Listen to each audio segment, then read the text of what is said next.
No sé si pueden ir o conversan con sus compañeros de la Facultad de Química. 2 de ellos son profesores y tienen las secuelas del cáncer.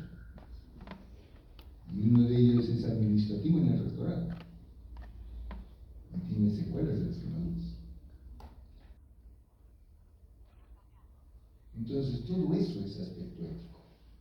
Y por lo tanto dijimos que el mejor tratamiento es la prevención. Y entonces, si modificamos nuestra conducta en la casa, en todo, y vemos que hay que cuidar la punta de las ollas y los enchufes en las casas, ¿se acuerdan? Tenemos que ver todo eso. Y entonces vamos a tener menos lesiones. Una de las tantas lesiones son los cohetes. Entonces cambiemos nuestra conducta y de la familia. Y si podemos del barrio, es decir, déjense vainas. ¿Por qué tantos castillos, cohetes? Especialmente en Navidad, en Nuevo, las fiestas patronales, las cruces, el Santo Tal, el Santo Cuadro. Ya basta. Dios no es sordo, no necesita tanto cohete para escuchar nuestras súplicas. Entonces, si hacemos medidas de prevención, vamos a tener menos quemados. Ya tenemos el quemado. Y entonces necesitamos primeros auxilios. El paciente quemado en el lugar del accidente, el paciente quemado en el primer nivel de atención y el paciente quemado ya pues en un nivel de quemados. En el lugar del accidente, ¿qué tenemos que hacer? Si es fuego, agacharnos. Si es fuego, tirarnos al suelo. Apagar el fuego.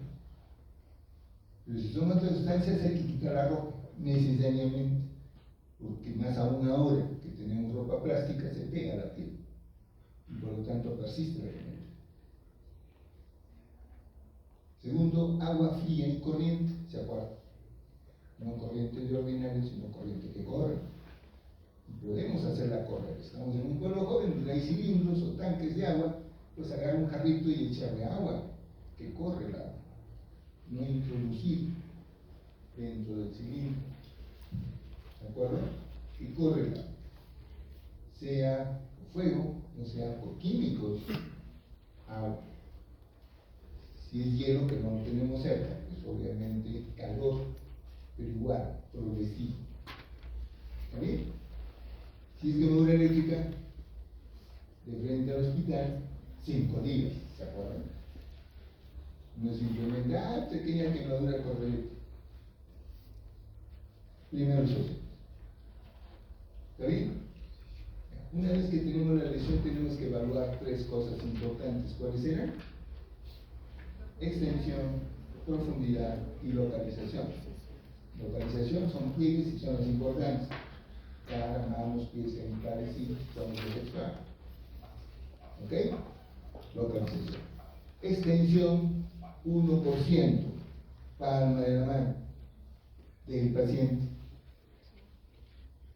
Palma de la mano, incluidos los dedos, palma de la mano, 1, 2, 3, 4, 5. ¿De acuerdo? Extensión. Y profundidad, lo hacíamos con 2 preguntas. ¿Hay ampollas? Sí, segundo grado, no pasa nada. No hay ampollas, o es una cosa simple, o es una cosa muy grave. Por lo tanto, la segunda pregunta, ¿hay dolor? Si hay dolor, cosa simple. Si no hay dolor, gravísimo. ¿Sí? ¿Se acuerdan? Perfecto, ya tenemos a nuestro paciente clasificado. Obviamente hay otros factores aparte de la quemadura. ¿Cuáles son? Manejo integral del paciente. Si hay otros órganos y sistemas comprometidos, hay varias áreas de quemaduras. Paciente diabético, paciente hipertenso, paciente desnutrido, etcétera, etcétera. ¿De acuerdo? Entonces, viendo esos otros factores, pues tenemos que hacer un manejo integral del paciente. Curación de la lesión. Tenemos 2 escuelas y por eso hemos puesto un montón de gente del Ministerio de Salud y del Seguro Social. Han visto que hay diferentes enfoques, diferentes formas de tratar. La gran diferencia es recursos. El Seguro Social tiene recursos, el MINSA no tiene recursos. Tenemos pacientes que no tienen recursos. Aunque ahora, en estos últimos años, tenemos el sistema SIS, el Seguro Integral de Salud, pero tiene deficiencias, es decir, receto tal cosa, teóricamente todo tiene que ser gratis, teóricamente. Vamos a la farmacia, no hay esto, no hay esto, no hay esto, no hay el otro, así que por lo tanto corre, cómpralo al frente, por eso hay tanta farmacia frente a los hospitales. No hay. ¿De acuerdo?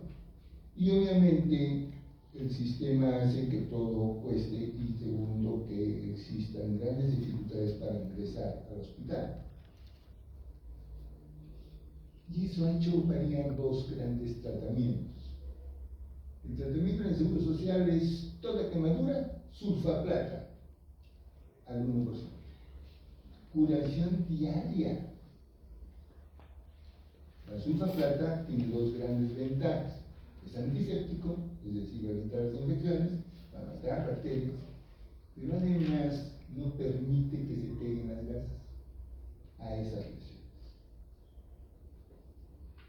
Sulfaplata diaria. Diaria. ¿Quién va a ir todos los días al hospital? ¿Quién va a soportar que le saquen las gasas, que le pongan las gasas, que saquen las gasas, que le pongan las gasas todos los días? Asegurados. Si no se aseguraron.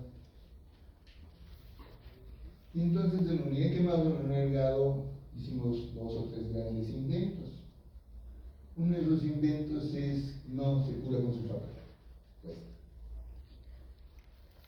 se cura con diolén furacinado. El diolén es una tela sintética, mareada, que con el furacino, que es un antiséptico, lo esterilizamos y por lo tanto cubre las lesiones en grandes extensiones sin ningún problema, sumamente barato. Y nosotros en UNED quemados preparamos rollos de esas diolenes furacinados. Cada sobre de Hielonet, que es la marca comercial de las gasas parafinadas, viene de 10 por 10 centímetros. 10 centímetros por 10. ¿Cuántos sobres tenemos para cubrir el miembro superior? 10 sobres. Si cada una de ellas cuesta 5 sobres, son 50 sobres. Cada curación. Si tenemos diolén parafinado, se enrolla y se acabó el asunto. El metro cuadrado de diolén cuesta 50. Metro cuadrado.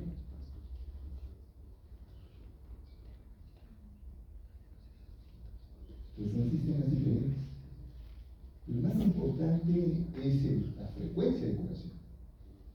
Cada 3 o 4 días o cada semana, dependiendo del grado de la quemadura, la extensión y la localización. No es diaria, cada 3, 4, 5 días. Entonces es mucho mejor para el paciente, más cómodo para el paciente, menos dolor para el paciente, menos costo para el paciente. Entonces es otro enfoque filosófico para ver las lesiones. Pues eso lo hicimos en UNED quemados en el año 82, en el año 91 que estaba yo, lo reforzamos y todo lo demás. Siglo pasado, hasta ahora sí. Todas las cosas preparan violencia furacinada. Entonces se puede curar fácilmente. Pero no curación diaria, sino cada 2, 3, 4 días, dependiendo de nuestra evolución. Entonces son sistemas diferentes. Entonces escojamos o curación diaria con sulfaplata o curación cada 3 o 4 días con hielonet o diolén furacinado o parafinado. ¿De acuerdo? Entonces se cubre la lesión.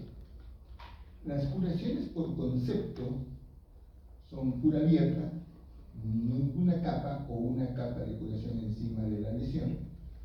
Semiabierta, semicerrada o cerrada. Cerrada significa 5 capas sobre la lesión, totalmente aislada. Totalmente aislada. Si tenemos una lesión totalmente aislada, no tiene riesgos de contaminarse.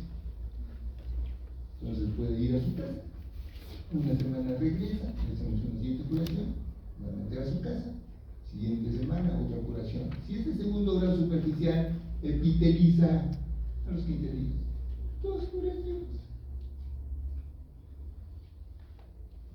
salud. Entonces, curaciones, pacientes. Seguro social, 14 curaciones. Una cada día. Curaciones. Escoja sulfaprata diario o curas cerradas con furacin o gasa parental. ¿Pasa o no pasa? Curaciones. Vamos hablando de una cosa. Si es más, unidad de quemados ya no les compete a ustedes. Son transferidos al paciente al centro quemado. ¿De acuerdo? Evolución y secuelas, obviamente ustedes no van a manejarlas. Los va a manejar la unidad especializada. Hace sus esclerotomías, injertos, esclerotomías, colgajos, etcétera, según corresponda. Y va a tener secuelas.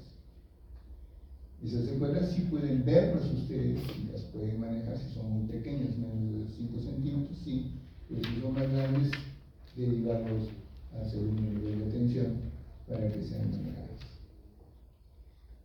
Y recordar nuevamente el tema de esta charla, es decir, tenemos que tener ética en ese momento. Tenemos que ser conscientes que el paciente tiene secuelas como persona, en su parte psicológica, en su parte de personalidad, en su parte de todo eso. ¿Está claro? Si es así, estamos bien en el curso.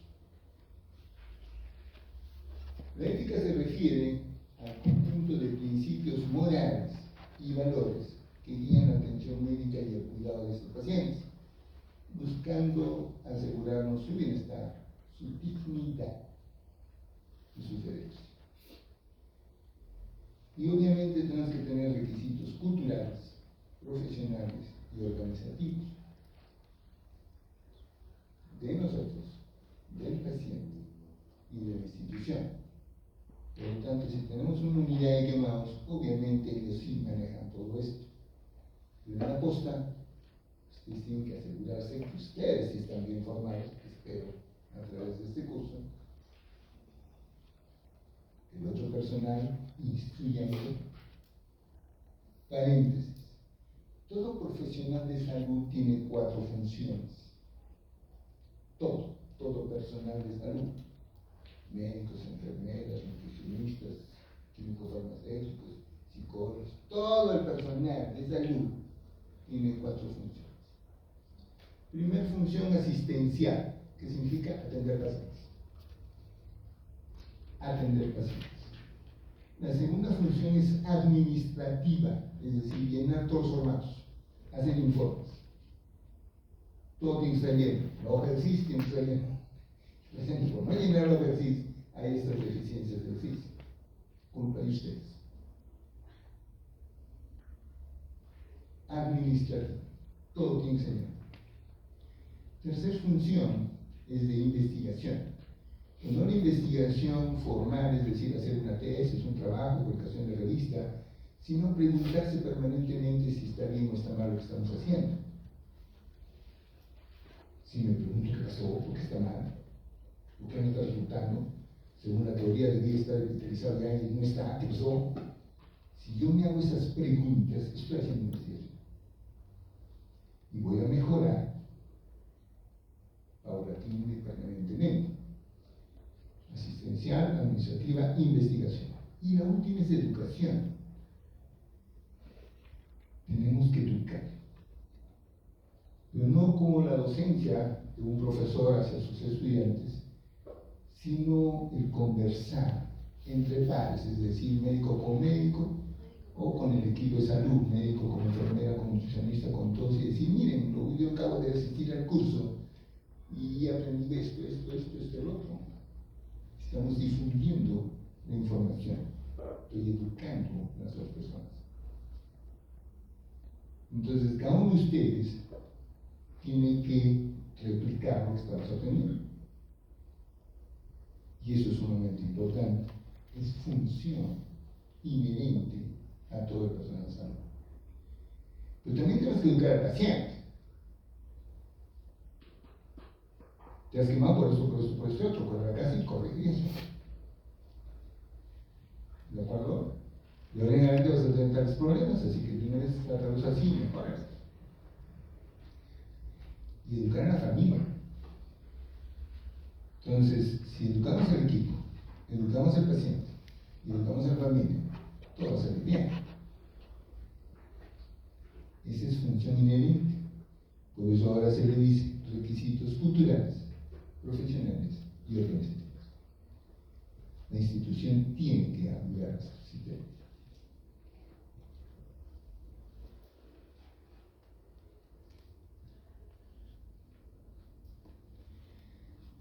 Las quemaduras afectan la calidad de vida, no solo del paciente, de la familia y de la comunidad. Hay una tesis de doctorado de la Universidad de San Marcos por la enfermera Ruth Amelia Rivera González, donde dice que hay la ética de los máximos, que son la autonomía y la beneficencia, la ética de los mínimos, la no maleficencia y la justicia.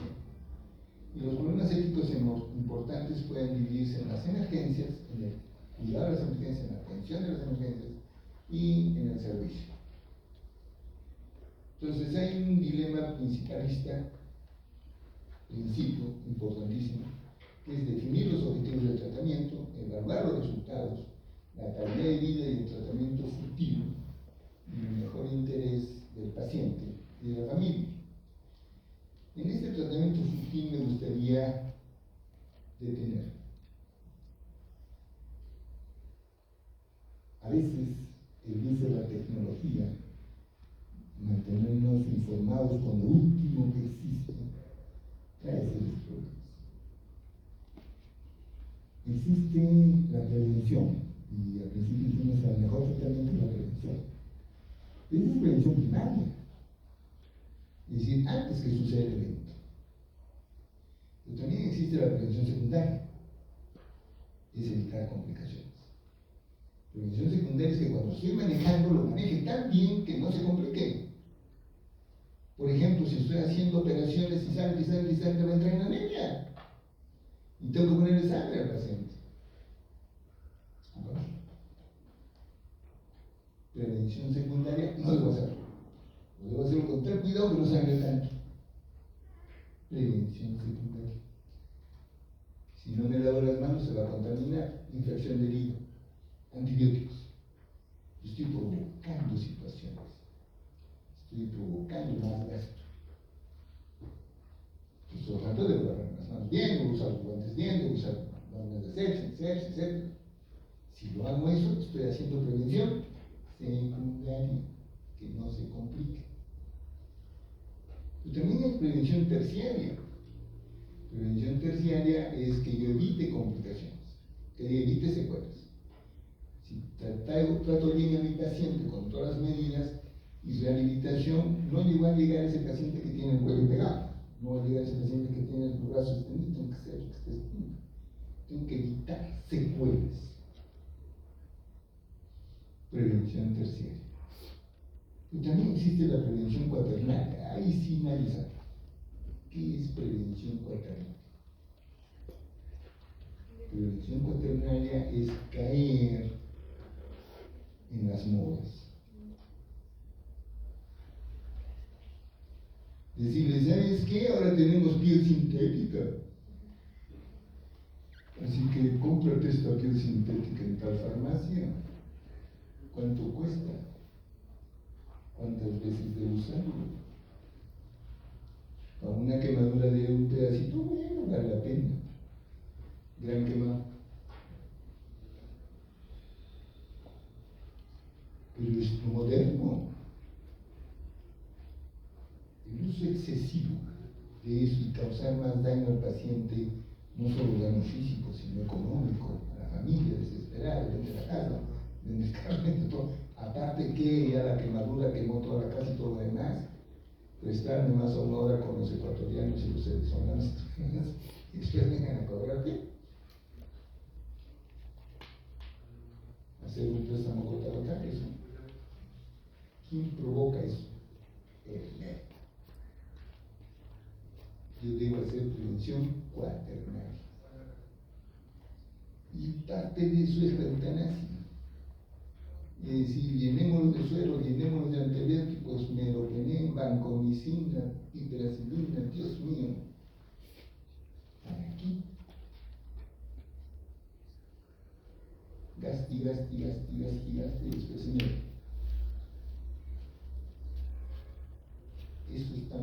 buscando, ese es tratamiento sutil. Pero también tenemos dilemas teleológicos. Es la deshumanización de la atención. Ya, hace esto, hace lo otro, ya lo otro hermano, le salgo. ¿Qué es eso? Tenemos que tratar un tratamiento humano. Ese paciente sufre, ese paciente le duele.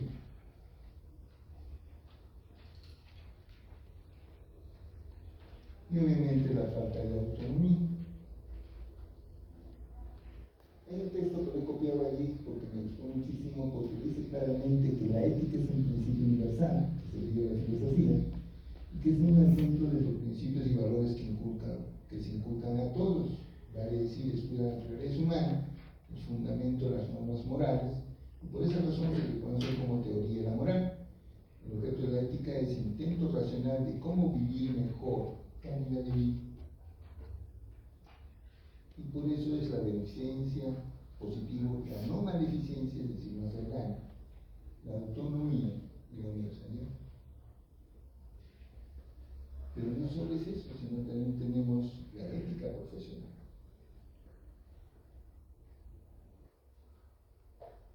Y tenemos los derechos, que son las consecuencias naturales del estado de una persona, y los deberes, que son las obligaciones. Los derechos y los deberes son absolutamente indispensables ser conscientes de ello. Entonces tiene deberes y derechos el paciente, pero también tiene deberes y derechos el médico personal. Tenemos que jugar con todo. Y la conclusión de esa tesis es sumamente importante, dice que es una disciplina de la vida. El hombre moral defiende la justicia. La personalidad moral se define como los actos de nuestra vida. Los problemas más importantes en este caso son la deshumanización y la atención. Y la decisión más acertada y prudente es valorar la actuación moral del médico y de los miembros del equipo de salud. Fíjense tú, una tesis para llegar a lo que estamos viendo, que no solamente es el paciente, no solamente la situación, también es el personal de salud y la institución. Trabajemos en ese aspecto. Y entonces tenemos el enfoque integral, que es la beneficencia, la no beneficencia, la justicia y la autonomía, pero también es que la falta de eso nos va a llevar a estos 4 problemas: la mala práctica. Y eso es penal. Las 4 de la izquierda, de la derecha nuestra, son problemas penales, pena de cárcel. Y ojo con eso. ¿Qué es la impericia? Es que no eres perito. Por lo tanto, el hacer las cosas así nomás, vas a la cárcel. O lo haces bien o no te metas. Porque si el paciente de la familia demuestra que no eres perito en hacer las cosas, estás cayendo en la impericia. No eres experto en ese tema. Y eso nos va a limitar a grandes cosas, pero también nos permite grandes cosas. ¿Quién sería el perito en este problema que damos? El cirujano plástico, el especialista en quemados.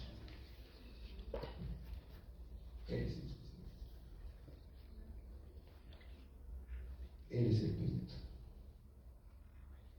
Por lo tanto, si tiene una quemadura más del 10% en niños, más del 20% en niños, y tiene quemadura en 3 grado, entiendan, tiene que transferir. Pero si es una quemadura pequeña, sí puede manejar. ¿Fácil o no fácil? Entonces, qué importante este curso. Entonces, ver con qué nos quedamos en la posta o qué lo derivamos al segundo nivel de atención. Imprudencia. ¿Qué es imprudencia? Es hacer cosas que no están permitidas. Que te pares en el filito de un barranco es imprudencia. Que no te pasó nada, en buena hora, felizmente, pero que lo sigas haciendo decir groserías, ¿no es cierto? No sean imprudentes. Solo hagan cosas que están 100% seguros que deben hacerse. Si tú dices de repente sí, de repente no, no lo hagas. Si estás 100% seguro, esto debe hacerse, hazlo. Si no caes en imprudencia. Negligencia, obviamente, si somos teóricamente expertos todos, es hacerlo con maldad. Espero que nadie lo haga así, ¿no es cierto? Pero a veces nos denuncian por negligencia, peor si lo demuestra. Y obviamente ya todo el mundo conoce mala práctica y decir hacer un poco mal algo que nos hemos equivocado, se ha complicado, no hemos entregado y está mal, algo pasa. Y entonces han planteado, eso me gustó muchísimo, el enfoque de los 4 cuadrantes que vienen a ser los 4 principios de la ética, es decir, el respeto a la autonomía, la beneficencia, la omnipotencia y la justicia. Entonces hay indicaciones médicas que tenemos que ver, que va con la capacidad de decisión, las creencias religiosas, las preferencias del paciente, la calidad de vida, la estética versus función y características contextuales. ¿Qué significa? Que muchas veces tenemos que preferir la función a la estética. Lo importante es que coma, lo importante es que mueva la mano, pero que el dedo está más allá o que está arrugadito, son cuestiones estéticas. Lo importante es que sí funcione y pueda trabajar. Ya después se arreglará la cosa, pero lo importante es que funcione. Y recordemos al chiquito, si no puedes tirar el brazo, no funciona. No me interesa lo estético, me interesa que funcione. Entonces hay que distinguir todo eso, y eso es ético, en tomar decisiones, en hacer el bien, buscar la beneficencia. ¿De acuerdo? Entonces todo nuestro actuar está basado en esa ética. Pero también hay sobre las creencias religiosas. No debe hacerse eso. Respeten la espiritualidad de la persona y debe hacerse. Muchas veces en el quemado permitimos el ingreso del chamán porque el paciente cree en eso y sufre porque no vino. Si la familia cree en eso, el paciente cree en eso, no sean idiotas. Tajantemente, ustedes son los idiotas. El paciente cree y lo trae y se mejora totalmente. Obviamente esas cosas las hacemos tarde y noche. Hacemos gestiones especiales y entran y hacen sus baños. Y el paciente cree, la familia cree y mejora, funciona. Quieren el cura, tráelo el cura, quieren el mormón, tráelo al mormón. Respeten al paciente y sus creencias. Una que es bastante frecuente es que no reciben transfusiones sanguíneas.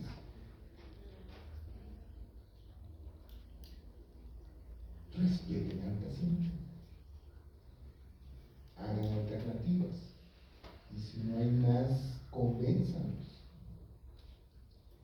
Finalmente, un pequeño pecadillo, si confiesen, pues, pero el paciente se salva. Manejen mucho estos aspectos. Y eso es ético. Puede ser no científico, pero es ético. ¿Nos entendemos?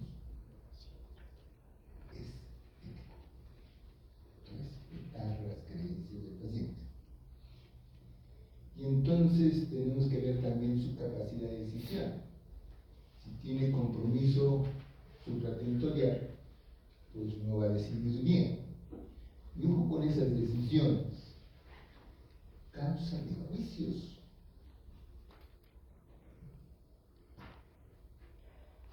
Por ejemplo, el paciente dice, no quiero ningún tratamiento, déjense vainas, pido el alta. Tiene que darle el alta. Pero les cuento un caso sumamente interesante. Un paciente con apendicitis pide el alta, le dimos el alta, firmando el alta voluntaria. Yo, Hernán Barrera, solicito el alta bajo mi responsabilidad. Los médicos me han explicado todos los problemas que puede haber y yo persisto en mi alta, por lo cual firmo al pie.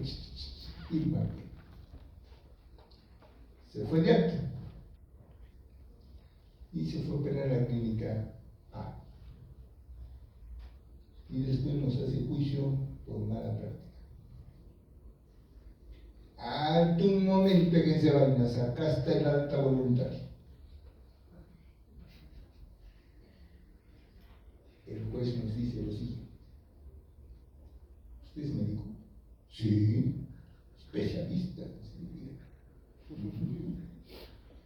¿Usted sabía que el paciente estaba afectado? Sí, tenía apendicitis. ¿Y usted sabe que esa enfermedad le trastorna su juicio? Está enfermo, está dolorido, no sabe lo que decide, o él sabe más que usted.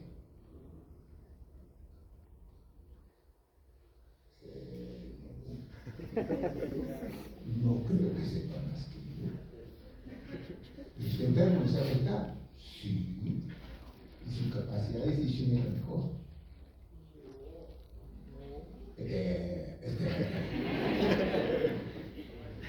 Usted tiene la obligación de saberlo. Pues bueno, sí, más o menos.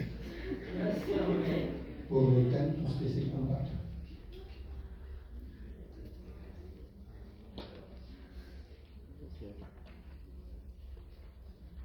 ¿Cómo les quedó?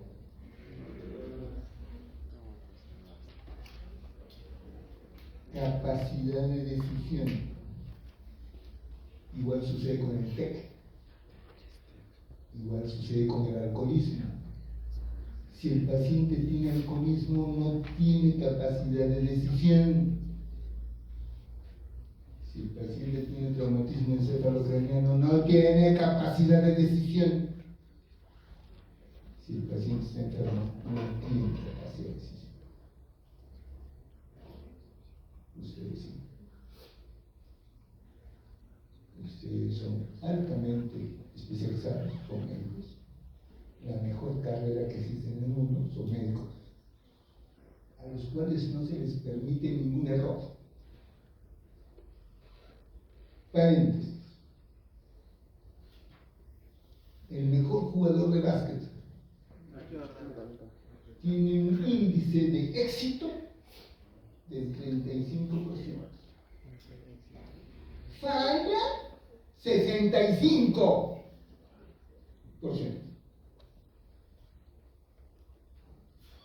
Y gana millones.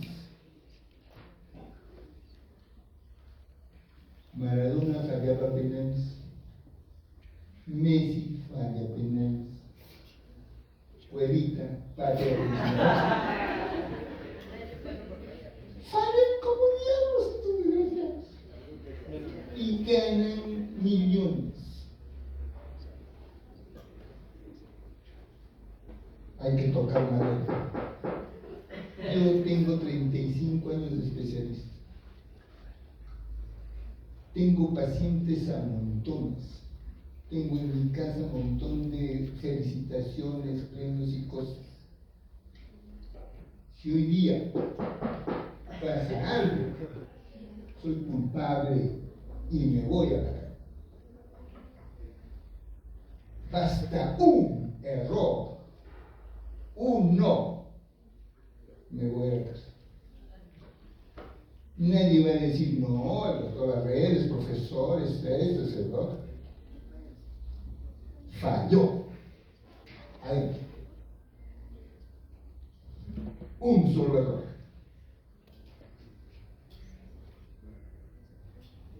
¿Cuál es el éxito de todos? 35%. 65 errores de 100. Se están metiendo en camisa de 11 varas. A ustedes no se les permite ningún error. Piénsenlo. Si están pensando en el fútbol, están fregados. Entiendan bien el fútbol. Si lo entendemos bien, tenemos que buscar la excelencia. Tenemos que hacer bien las cosas. Y obviamente buscar que los demás también. Hay desafíos. Hay que respetar la intimidad físico-sexual del paciente, respetar la privacidad psicológica del paciente, mantener la confidencialidad, identidad personal, religiosa, valores, creencias, que ya lo hemos visto, evitar la lástima y la discriminación. Eso es sumamente importante. Y como dijimos alguna vez, tomemos a nuestro paciente como si fuera el ser más querido nuestro. Démosles mejor. ¿Qué problemas hay como desafíos clínicos? La falta de tiempo. Suena un poco curioso, hasta que ustedes sean especialistas y manejen adecuadamente las cosas. Las normas internacionales dicen que la atención por consultor externo de un paciente debe durar 15 minutos. En promedio. Hay pacientes que necesitan media hora. Y hay pacientes que en 5 minutos, pues controles, termina la cosa. En promedio 15 minutos. ¿Por qué? Porque en esos 15 minutos tienes que hacer las anamnesis, tienes que hacer el examen físico, tienes que hacer las recetas, tienes que hacer las pedidas de análisis, tienes que explicarle al paciente que sus resultados son así, así, así. Tienes que explicarle que hay tal diagnóstico y por lo tanto el manejo tiene que ser, por ejemplo, cirugía menor. ¿Y eso qué significa? Anestesia local. Significa que le van a poner la silocaína en el brazo, en la pierna, donde esté la lesión. Significa que tiene que entender que no va a sentir dolor, pero va a sentir movimiento y que por lo tanto vamos a tener que hacer tal o cual cosa. Que la operación va a durar más o menos media hora, 1 hora, etc. Todo eso demora 15 minutos. Y si el paciente te pregunta, dice, no, se acabaron los 15 minutos. Pues, sí. No. Tenemos que tener la paciencia necesaria y decir, ¿sabes qué? Eso no es así, es así, es así, que fíjate que por aquí y por allá comenzó la paciente. ¿Cuántos me llevó? 20 minutos. ¿Lo botas? No, te lo pegas. Hasta que salga contento. ¿Qué significa eso? Tiempo. Y te llega a la 1 de la tarde. Y viene el siguiente turno. Manejo del tiempo. Estamos hablando de una cosa sencilla, consulta. Ahora veamos un paciente quemado, gran quemado.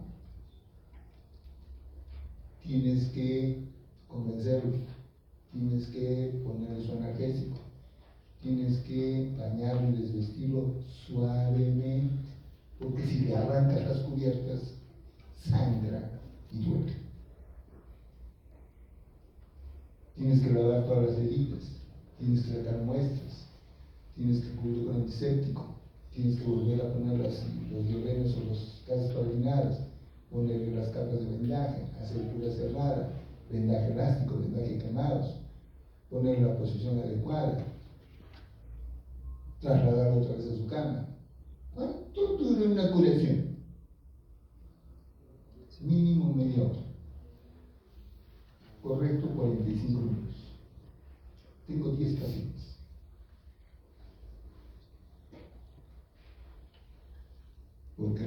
5 minutos y al siguiente entra inmediatamente.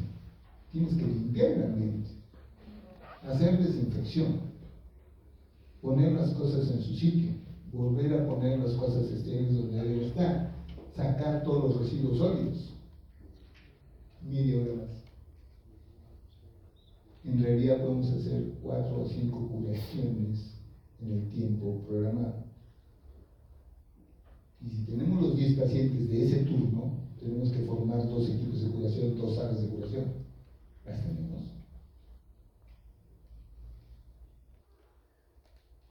Entonces, esa administración del tiempo será importante.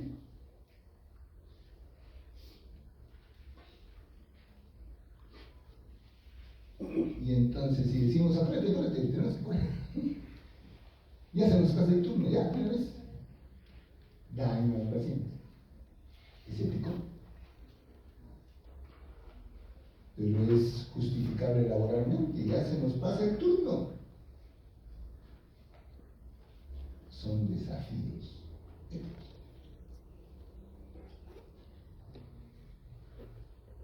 Trabajo en equipo multi e interdisciplinario. Tenemos que trabajar en enfermería y medicina simultáneamente, coordinadamente, hablar permanentemente. Tú haces esto, haces lo otro, tú cubres los brazos, yo cubro las piernas. Trabajo multi e interdisciplinario.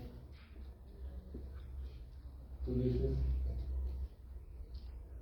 obviamente el eutanasia o el encarnizamiento médico, que ahora dijimos con el tratamiento futivo, y la prevención de 4 niveles, es decir, evitar secuelas y evitar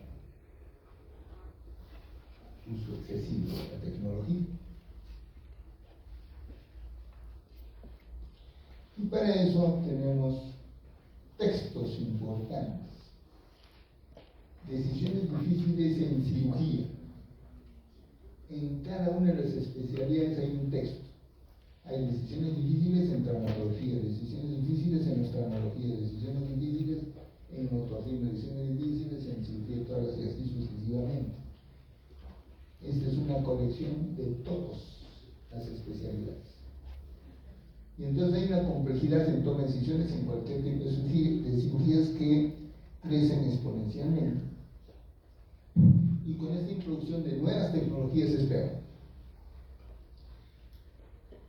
Médicos de especialidades no quirúrgicas ofrecen terapias alternativas y es más común en cirugía plástica. Además, existe un creciente desconocimiento de la eficacia de las terapias quirúrgicas tradicionales y hay que seleccionar entre estos enfoques variados, complejos y cada vez son más difíciles. Por lo tanto, si lo poco que sabemos ya es problemático, imagínense entrar en una especialidad y manejarla.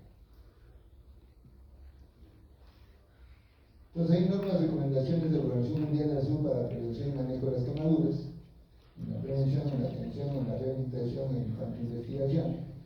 Organización Mundial de la Salud, o sea, no es cualquier cosa, es un problema mundial. Y el Código de Ética de la Organización Mundial de la Salud nos dice que no hay nada específico en quemados, pero sin embargo debe considerarse todo lo que hemos conocido hasta ahorita, normas generales. ¿De acuerdo? Específicamente en quemados, es las 4 cosas que nos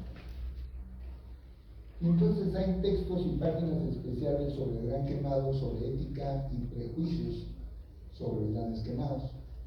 Pero si respetamos las creencias y respetamos los principios éticos, vemos los derechos y deberes, cumplimos las normas, pues nos va a ir bien en este mundo.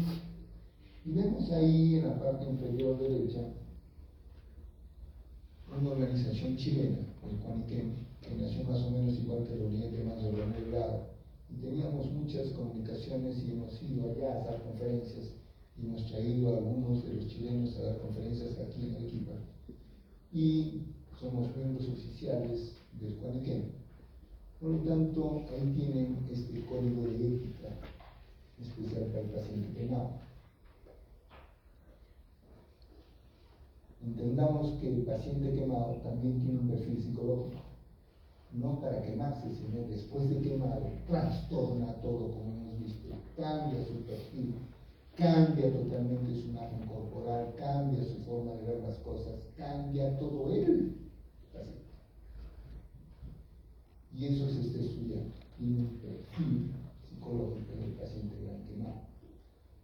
Y eso tiene sus propias explicaciones y tiene su propio tratamiento. Y hay especialistas de eso, o sea, ya no solo especialistas de quemados, de manejo de quemado, sino también hay psicólogos especialistas en la personalidad del gran quemado. Bien, muchísimas gracias por la atención.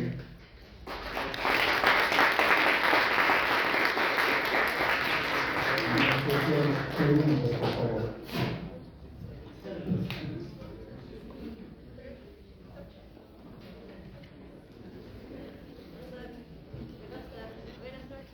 Sí, perdón, disculpa. Buenas noches, doctor. Una consulta. Hemos visto que el estado de ánimo del paciente es muy importante para su recuperación. En este caso, cuando un paciente ha sufrido quemaduras y ya se encuentra en la zona de, después del trauma y todo ello, en zona de rehabilitación, por decirlo así, ¿cómo qué indicios da que el paciente no se encuentra bien? O sea, que no acepta el cambio, ¿no? La gravedad, trastorno. Bien, gracias por la pregunta. Eso nos lleva a un poco especificar lo que hacíamos, o lo que se hace en la unidad de quemados. La unidad de quemados tiene varios sectores, si bien es cierto no habitaciones separadas, pero varios sectores dentro de la misma unidad. Tenemos una habitación que es área de aislamiento, ya sea por gravedad del paciente o por tratamientos especiales. Viene a ser una UCI dentro de la UCI de la unidad de quemados. ¿De acuerdo? De ahí pasa a manejo de esterectomías sin injertos, que más o menos son 2 a 3 semanas en ese ambiente, que son 5 o 6 camas. Y después pasa a la parte de atrás, no sé si conocen la unidad de quemados de Bruno Delgado, hay una parte de atrás del subsolario, que ahí es la zona de recuperación, o sea, ya tiene menos quemaduras, o sea, por decir que se entró con 15% de quemadura y solo queda 1, todo lo demás ya está epitelizado. Y entonces ahí fortalecemos más la rehabilitación. Hemos hecho rehabilitación desde el principio, es decir, estando quemado, por ejemplo, la mano, mueve la mano permanentemente, la enfermera y los familiares hacen permanentemente rehabilitación en la tarde, en la noche. Es decir, rehabilitación desde el primer día, lo tenemos así. Entonces, cuando ya está en la parte de atrás, con menos dolor, menos secuelas, menos todo, ya se ve sus quemaduras, hace rehabilitación, a propósito. Y tenemos 2 o 3 sistemas de juegos, es decir, gradas, por ejemplo, que suben y bajan gradas para rehabilitar sus rodillas, su cadera, su tobillo, etc. Tenemos zonas para los miembros superiores y tenemos juegos que en los pacientes mayores ayudan a los pacientes niños. Y entonces, por ejemplo, hay un ludo, ajedrez, damas, en fin, hay varios juegos. Entonces el paciente adulto está con el paciente niño, jugando con eso, con sus propias dificultades, y entre ellos conversan. Entonces se le hace rehabilitación social, rehabilitación psicológica, rehabilitación de juegos. Eso es simultáneamente, mientras estamos nosotros cirujanos haciendo completando los injertos y todo lo demás, ¿me entienden? Todo eso sale dentro de estas 21 días que habíamos dicho de manejo del quemado. Finalmente ya está en condiciones de alta y los familiares entran y salen y ayudan a todo esto. Se les está haciendo charlas en las tardes y noches a los familiares para que puedan manejar bien al paciente. Especialmente en el Bruno Delgado le hemos hecho otro aspecto social, es decir, cuando se han quemado ya puede ir a la casa, hay comodidades en la casa porque el paciente en la unidad está con todo, como si fuera un hotel de lujo, pues tiene todo. Pero va a la casa y ¿qué? No hay agua, no hay desagüe, no hay casa. Están viviendo 5 o 6 personas en una sola habitación, ¿me entienden? O sea, tenemos que ver esos aspectos sociales. Y ya los rehabilitamos para el trabajo. O sea, si tiene un trabajo estable, este es un social, no está en más de lo legal, ¿no es cierto? O sea, no tiene trabajo estable. Entonces tenemos que ver dónde va a trabajar, quién lo va a mantener, todas esas cosas que es fuera de la quemadura, por eso es decir, el manejo integral del paciente. Las hacemos en estas 2 últimas semanas. Finalmente sale el paciente, pero no sale abandonado. Tenemos un consultorio externo de quemado, donde lo citamos cada semana o cada 15 días, dependiendo de la lesión, y les volvemos a preguntar, ¿qué tal? ¿Cómo te va? ¿Cómo es? ¿Qué tienes dificultades? ¿Tienes esto? ¿Tienes el otro? Se le hace consulta, psicología, para que siga manejándose, nutrición, para que tenga una buena alimentación y todo lo demás. O sea, Insisto, es un trabajo multidisciplinario, interdisciplinario, permanente, no solo durante la quemadura, sobre el manejo de la quemadura, sino después de la quemadura. ¿De acuerdo? Entonces, todo eso es un manejo permanente. Y, por decirte, a mí me toca ir a la consulta externa, termino la consulta externa y regreso y le cuento a las enfermeras y a todos, ¿sabes qué? Atendí a tal paciente, ¿te acuerdas que Juanita? Sí, entonces ahora está así, está así. Entonces, la información no es mía, la información es de la unidad. Entonces, esa comunicación permanente hace que el siguiente turno, que sé yo, le toca al doctor Barrera 2, entonces él ya sabe lo que está pasando. Aparte de lo que está escrito en la historia clínica, sabe que estamos avanzando, qué tareas requiere. Y entonces el manejo es integral y permanente. ¿Ok? Eso es lo correcto. No siempre sucede, si ahora, he salido de la unidad de quemados en el 2002 más o menos, estos 18 últimos años, pues no sé lo que está pasando exactamente en este manejo, pero todo ha quedado por escrito y todo se maneja y espero que se siga manejando igual. Parte de eso es esta charla que ha venido el doctor Almendares, que es el actual jefe de la unidad de quemados de la unidad de Grado. Ha venido el doctor Giovanni Linares, que es el jefe de la unidad de quemados del Seguro Social. O sea, no es cualquier cosa que les hemos traído al curso. ¿De acuerdo? Cada uno tiene su manejo, que espero que ustedes, desde el primer día les dije, pregunte, para saber lo que van a hacer ustedes en el lugar donde van a trabajar. Pero como se dan cuenta, es un manejo integral y holístico, es decir, durante todo el manejo lo hacemos. ¿Ok? Y normalmente tenemos un servicio más que no les comuniqué desde el principio, pero es el motivo para hacerlo. Tenemos una asociación de voluntarios, que no son trabajadores del hospital, son mujeres, muy pocos jóvenes, mujeres que tienen dinero y nos ayudan no solo a conseguir cosas, porque les vuelvo a decir, tienen necesidades económicas los pacientes y la familia, sino que les ayudan a la rehabilitación. Por ejemplo, vienen en la tarde y les dan de comer al paciente a las 5 de la tarde que tiene su comida. Y entonces están conversando con el paciente y le dan de comer a la boca porque sus manos están quemadas. ¿De acuerdo? Y juegan con ellos y todo lo demás. Esa es la labor de la tarde. La mañana es labor médica y en la tarde es todo lo que es rehabilitación, junto con esas voluntarias. ¿De acuerdo? Y entonces esas voluntarias, si nosotros vemos que tienen necesidades, qué sé yo, como les digo, se quemó toda la casa y todo lo demás, hacen polladas y hacen labores, etcétera, dirigidas por ellos. Por ejemplo, los rotarios hacen actividades. La presidenta de Rotarios también pertenece a la unidad de quemados. Entonces se les da ayudas, se les guía en sus trabajos, y que lo mantengan, ya depende del paciente, pero se les inicia el tratamiento, se inicia todo ese manejo integral. ¿De acuerdo? Entonces no es que termine el ATI y se abandona, no es así. ¿De acuerdo? Finalmente ya se les hace la transferencia a sus postas y sus postas ya simplemente es cuidarlos nada más. ¿Está bien? Y eso sí les correspondería a ustedes. Gracias por la pregunta. ¿Alguna otra? Sí. Quisiera preguntar, ¿cómo nosotros podríamos saber que el paciente está consciente como para tomar una decisión y cuándo no? Tampoco. No es así de fácil la cosa. Lo que se recomienda son dos cosas interesantes. A través de los años se llega a esa conclusión. Antes nos enseñaron, y yo lo enseñé también, de que si el paciente se niega, se llama al fiscal. Y el fiscal de prevención del delito, no cualquier fiscal de prevención del delito. Lo convencía al paciente, en ese entonces era así, lo convencía al paciente y el paciente quedaba. Entonces con eso salvamos la situación. Pero el tiempo va pasando y ya se determinó que el fiscal de prevención del delito no tiene por qué convencer al paciente. Simplemente hace constancia de que tú le explicaste y él insiste en lo que está haciendo. Entonces, cada vez que un paciente se niegue, llamen al fiscal del delito, no para que lo convenza, sino para que haga constancia legal de que tú le has explicado y él insiste en retirarse. Y eso es lo que faltó en el juicio de secuestro. Llamar al fiscal de prevención del delito para que conste que tú has hecho todo lo posible para que se quede, pero no se quede. Esa es su salvación. Llamar al fiscal del delito. de prevención del delito doloso. Pero no para que lo convenza, ojo, ningún fiscal convence. Ahora, no sé si ustedes ven noticieros, pero cuando hay un muerto en la carretera o en la calle, llaman al fiscal para recoger el cadáver. ¿A qué le digan?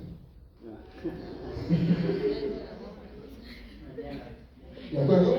Ahora, ustedes llaman y dicen, ¿sabes qué? Mi paciente no viene. ¿Qué? ¿Tú crees que va a ir? Entonces ahora, de hecho con el poder que tenemos en la Fiscalía de Navarra, yo llamo al fiscal y él me dice, ya, dame el nombre, dame su DNI, dame todos los datos, y ya me has comunicado, y por lo tanto, déjalo salir. Entonces queda constancia, pero no ha venido el fiscal. ¿De acuerdo? Pero hay otro dato importante aquí.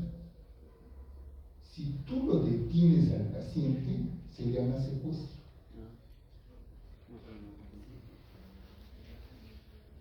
No puedes detener al paciente. Si el paciente dice me largo, se larga. Si tú dices que un ratito va a venir el fiscal o va a llamar al fiscal, eso sería secuestro. Lo estás obligando contra su voluntad.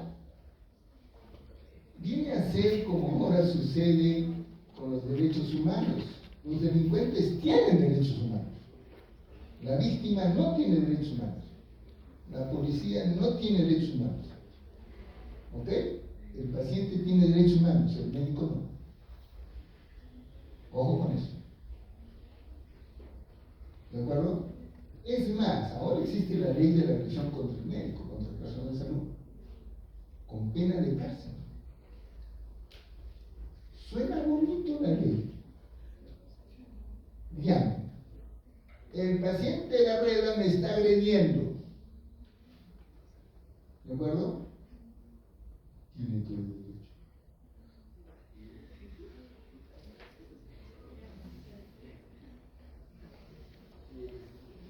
Nuevamente, el paciente está afectado. No está en su sano juicio. No lo he hecho a propósito. Pero mira, mi amor, el teatrito. Son gajes de los niños.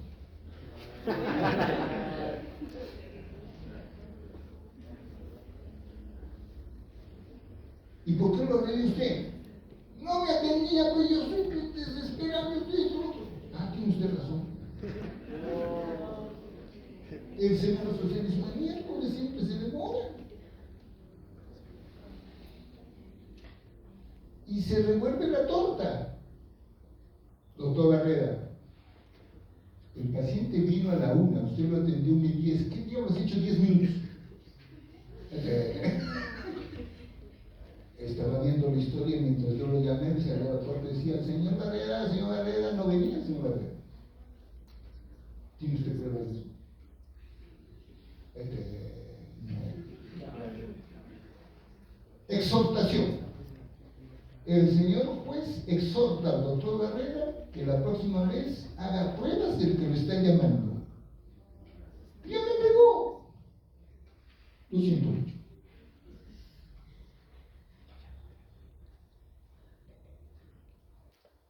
Vean qué es lo que hacen. Hagan evidencias de todo. Si no, nos vamos a ver en su caballo.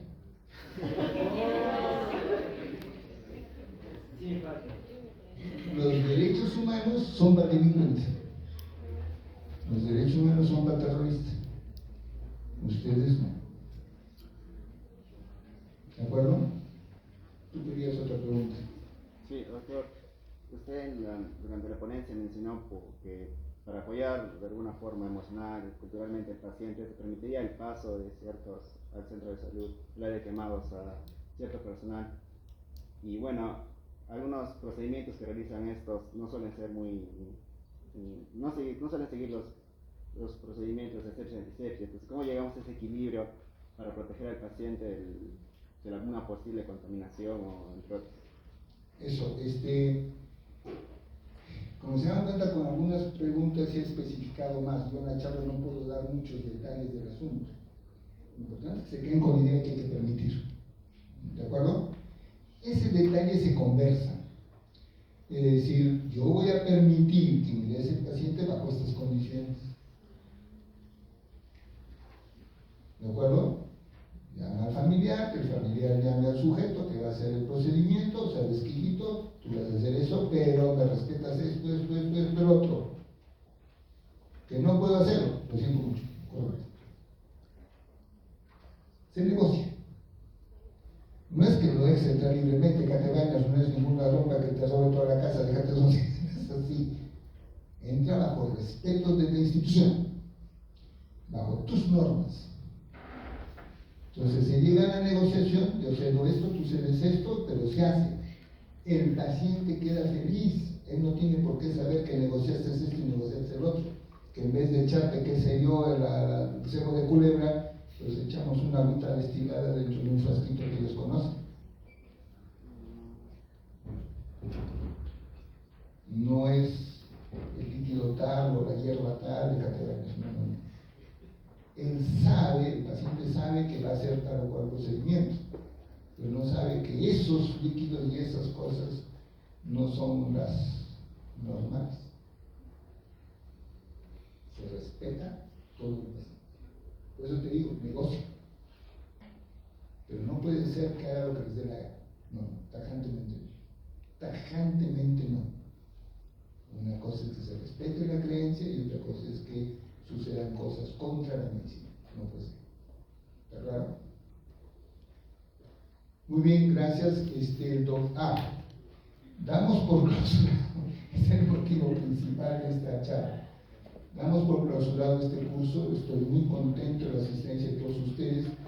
Antes de las palabras de paso que estiran sus piernitas, antes de las palabras de nuestro presidente para hacerles algunas indicaciones de la práctica y de las situaciones que habrá después, me gustaría una foto de promoción. Por favor, bajen toditos acá con este fondo.